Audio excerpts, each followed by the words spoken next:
Hi, Chris here. In this video I want to talk about cholesterol.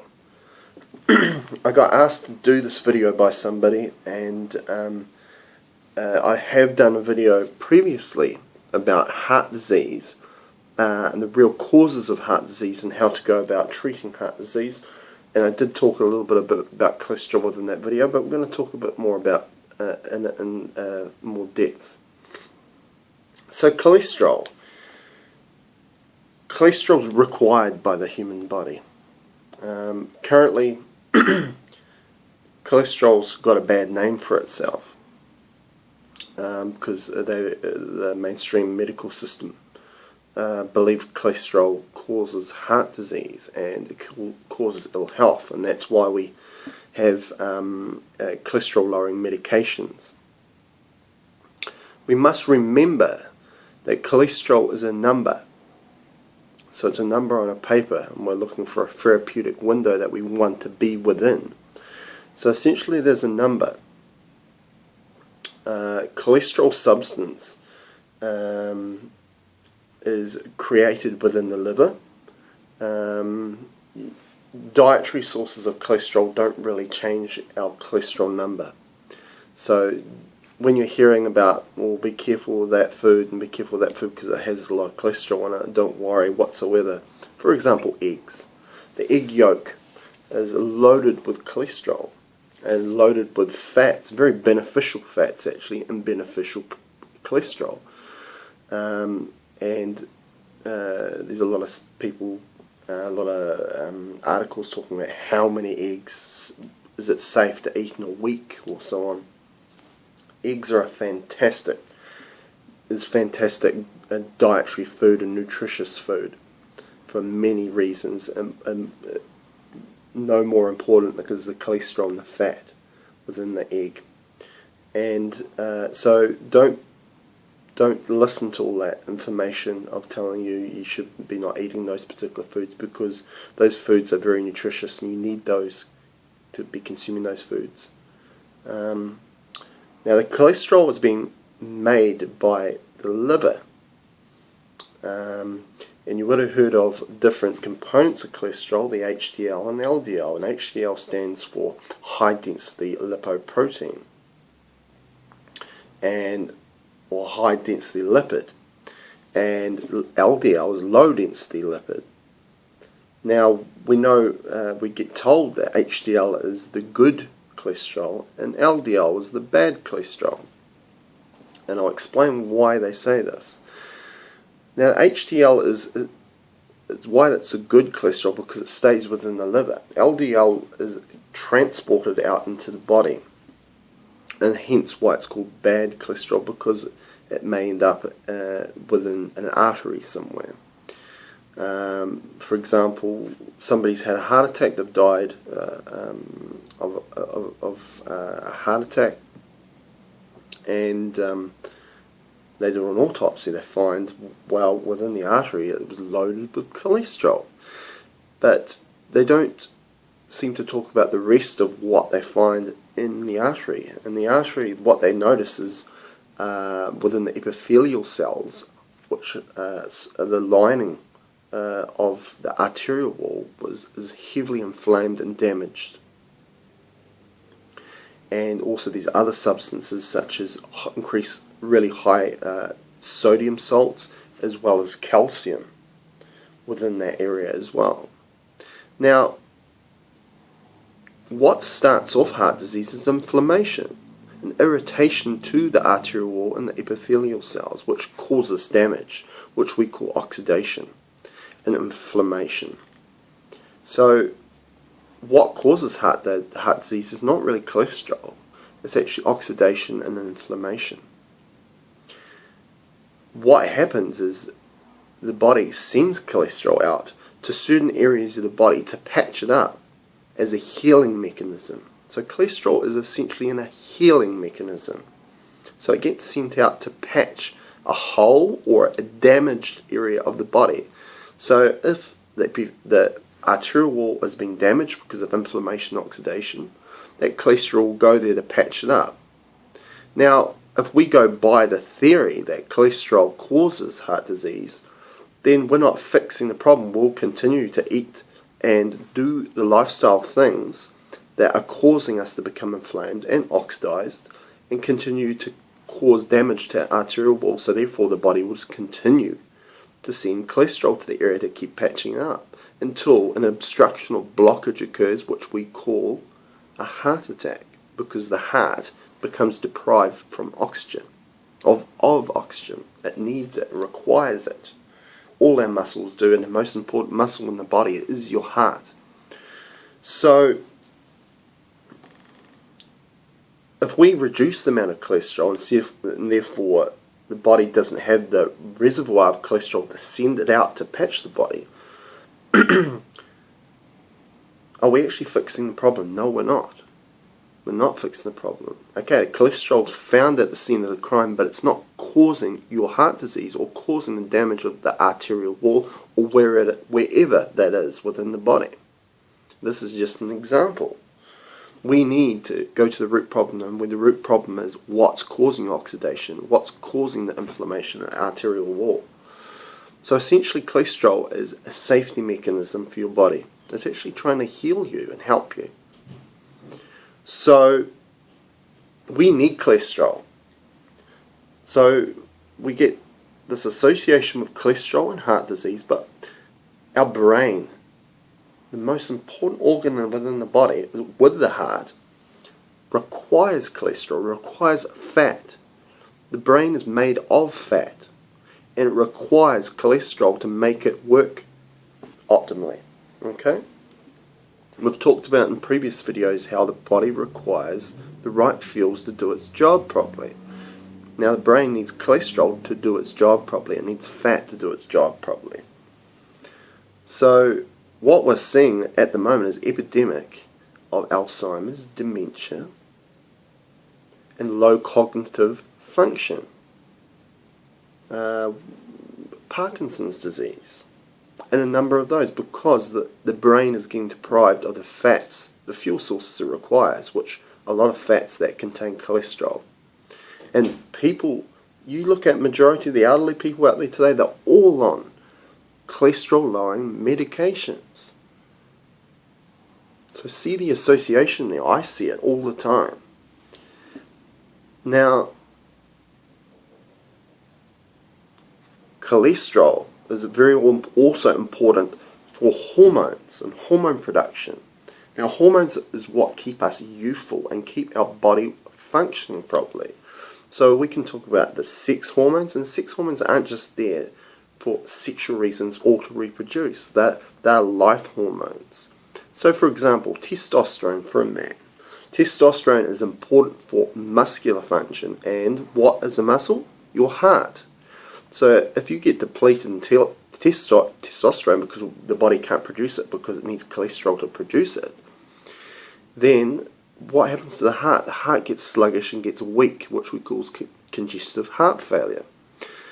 Now, same thing for a woman. Women don't require as much testosterone as a man, but they still require testosterone.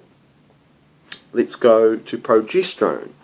Progesterone counterbalances estrogens, especially with women, but also men require progesterone, estrogen in smaller amounts compared to a woman.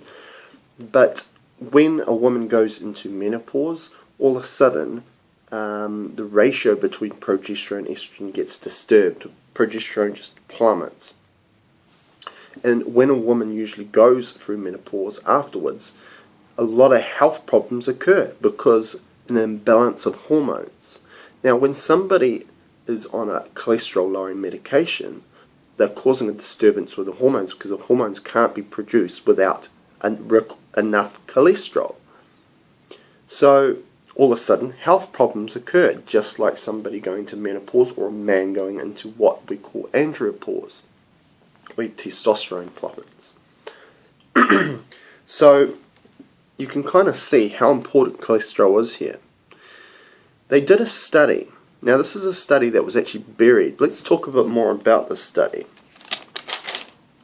A well-known website, it's the most visited website in natural health, and it's Mercola.com, Dr. Mercola, Joseph Mercola.